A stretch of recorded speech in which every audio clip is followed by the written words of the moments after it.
Anehnya, dia mempersiapkan vaksin. Bahwa selalu pandemik selalu ada vaksin. Kalau pandemik penyelesaiannya hanya vaksin. Kenapa nggak pandemiknya yang dihentikan, tak? Kenapa mesti dibikin vaksinnya gitu loh? Mau ya jangan sampai terjadi pandemik. Gitu. Satu, ini kan bukan dokter dia itu. Dia nggak pernah sekolah kedokteran. Kenapa dia begitu fasihnya menganalisa akan terjadi pandemik, menganalisa dunia akan butuh vaksin sekian miliar. Untuk saya itu suatu hal yang tidak masuk di akal saya gitu. Ada apa sih ya? Dia kan pebisnis, dia kan ahli komputer, mungkin dia ahli virus di komputer mungkin dia, tapi kalau virus di manusia kan berbeda. Yang tadinya saya pandang bahwa WHO tidak adil terhadap negara-negara yang berkembang seperti kita, dan saya reformasi bahwa kita mempunyai kedudukan yang sama, dan kemudian WHO harus transparan, dan kita mempunyai kedudukan yang sama dengan negara manapun. Tidak ada yang di bawah, tidak ada yang di atas. Kalau sakit, kita semua harus nolong, dan kita semua harus bersama-sama berpikir. Saya membuktikan bahwa virus flu burung tidak menular. Pada waktu itu WHO sudah berkuar-kuar mengatakan flu burung itu menular, human to human transmission. Sudah masuk CNN, sudah digemburkan kemana-mana. Dan saya membuktikan virus saya tidak menular. Ini gambarnya virus saya, ini bentuk virus saya.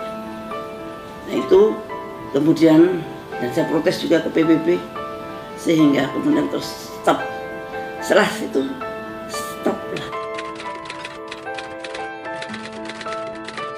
Kalau di ekonomis saya dikatakan saya adalah menyelesaikan dengan transparansi.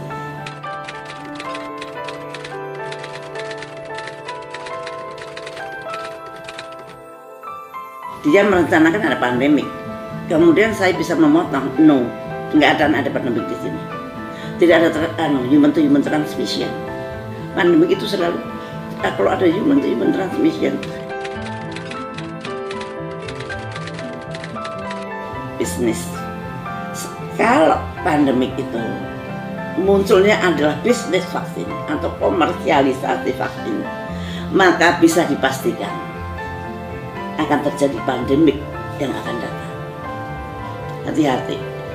Kalau ada komersialisasi vaksin, vaksin diperjualbelikan, artinya virus diperjualbelikan, maka pasti si industrialis vaksin ini akan menyusun kekuatan baru untuk mengadakan pandemik. Karena panen, kalau pandemik panen.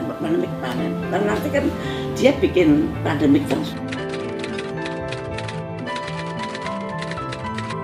Indonesia harus mandiri membuat vaksin sendiri. Kalau nggak perlu vaksin sudah perlu dibuat.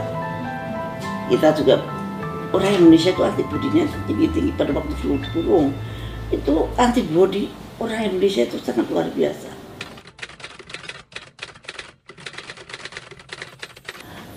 Saya tidak mencurigai, tapi orang bisa berpikir sendiri. Orang bisa berpikir, ngapain sih kalau Anda semua orang Anda support, bukan mesti maksudnya Anda supaya nurut ya sama kita gitu, atau at least menghormati yang Newport dong. Nggak, tadinya ada Newport, tiba-tiba dia dengan sangat dermawan, dia kan filantropis. Yang penting Indonesia harus mandiri, bisa bikin vaksin sendiri, bisa bikin rapid test sendiri, bisa bikin swab test sendiri, bisa bikin primer sendiri.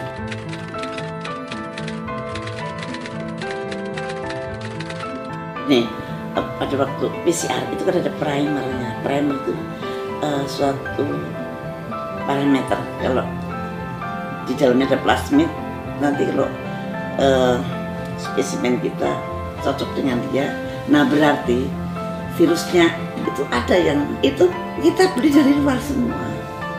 Kita bisa beli dari Amerika. Waktu itu kan Menteri Kesehatan bilang kita beli kok semua dari Amerika. Artinya membuat primer dari virus dari Amerika. Padahal virus yang di Indonesia berbeda dengan virus yang di Amerika.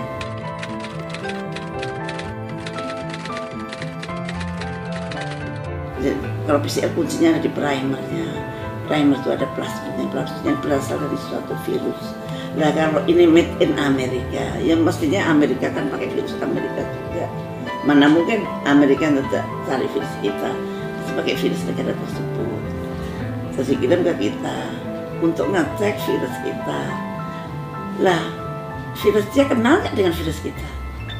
Ada yang kenal, ada yang tidak. Itu tidak semua kenal dengan plasmidnya primer ini.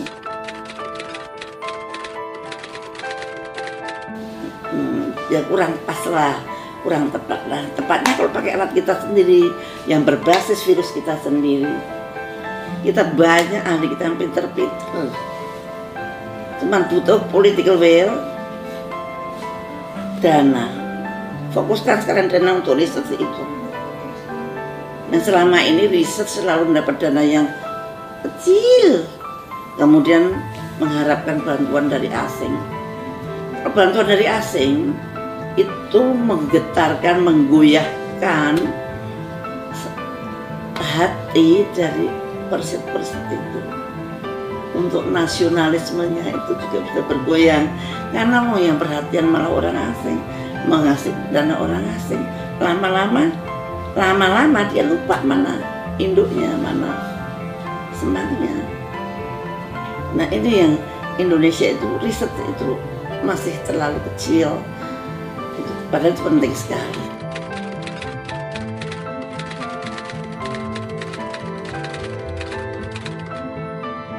Ya menurut saya mempunyai suatu sikap itu mengakibatkan saya di penjara. Tapi saya tidak menyesal karena sikap saya adalah untuk melindungi rakyat saya. Saya berbuat itu adalah bukan untuk saya. Saya dapat apa karena nggak dapat apa-apa. Saya lakukan. Tapi saya yakin saya melindungi rakyat saya. Dan ternyata bukan Indonesia saja yang terlindung. Ternyata pandemi itu gagal. Kalau dihitung itu berapa ribu triliun hitung. Sekarang hitung aja dengan corona aja sekarang berapa ribu triliun kerugian seluruh dunia. Apalagi kalau flu. Lah, yang saya terkesan sampai sekarang, lawong tidak menular kok WHO berani bilang menular.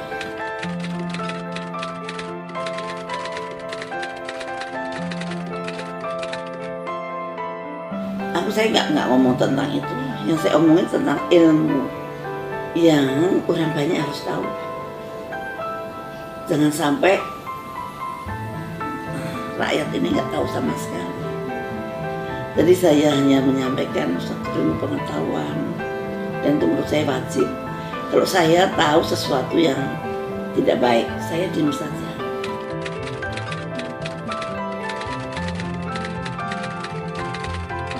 Ya, saya seorang Islam. Di dalam Islam itu pilihan Allah itu selalu terbaik. Pilihan Allah adalah yang terbaik. Mungkin kita nggak tahu hikmahnya apa, tapi pasti ada hikmahnya. Mungkin dulu saya baca Qurannya belepotan, setelah di penjara Quran saya jadi lancar. Dan saya di penjara panggil saya Bu Menteri malahan. Udah lama ya jadi menteri. Saya dengan ketawa.